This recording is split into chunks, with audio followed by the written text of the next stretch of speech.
Dr. Ross Hill is a marine scientist in the Department of Environmental Sciences at UTS.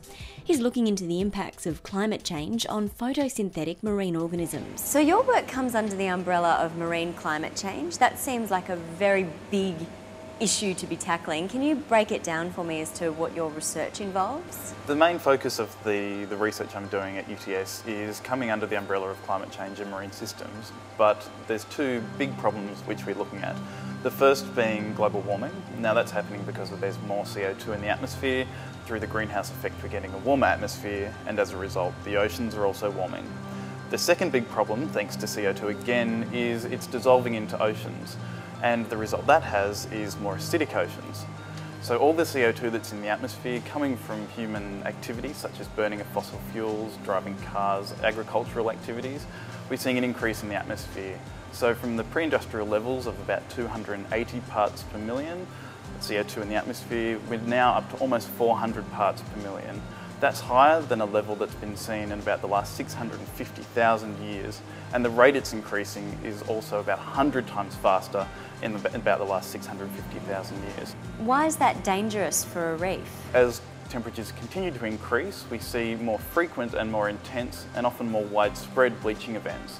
Now this bleaching is to do with the loss of the symbiotic algae which live within the animal tissue. The corals rely upon these symbiotic algae for their nutrition. So in open oceans, especially where we find large areas of coral reefs, there's very little nutrients.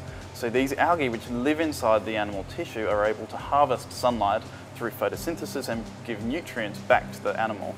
Therefore, this close symbiotic relationship enabling the coral to survive in an otherwise nutrient desert. So why is this a worry for coral reefs?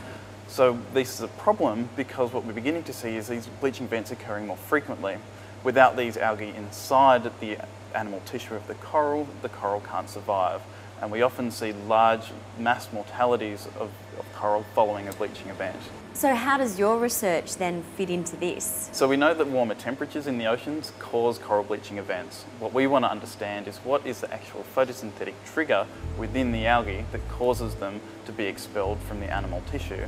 The work we do up on Heron Island and in the lab at UTS looks at individual coral species to understand, is there a difference between different coral species and the type of symbiont that lives within them that controls their susceptibility to future climate change, warming oceans, that sort of thing. How would you go about researching that? We use a whole range of different types of equipment. Usually up on the reef we can work in the field or we can work back in the lab.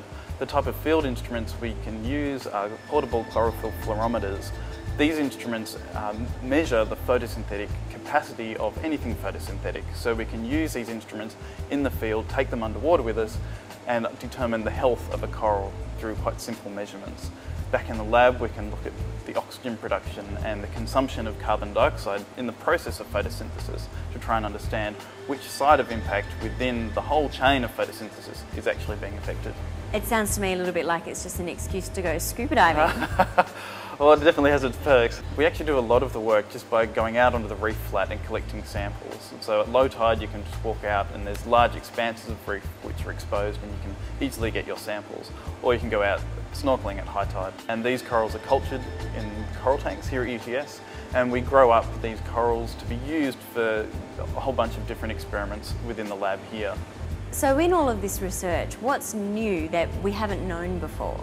What we're beginning to see and realise is that the whole coral organism, which previously has just been assumed to be the animal tissue and the algae, it also contains a really important third component, and these are the bacteria and microorganisms which live within and on the coral. Now these microorganisms are very important for maintaining the health of the coral by providing nutrition and also protection from other bacteria and invasive microorganisms.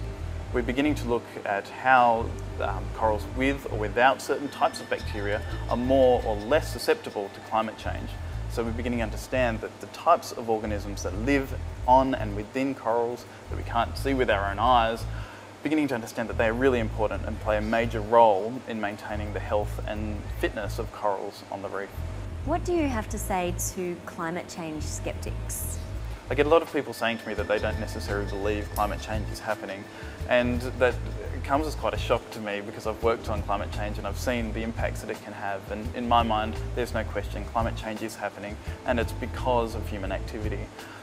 Though most of the people who say that they don't believe in climate change really don't understand the changes in the carbon dioxide concentrations that we're seeing in the atmosphere.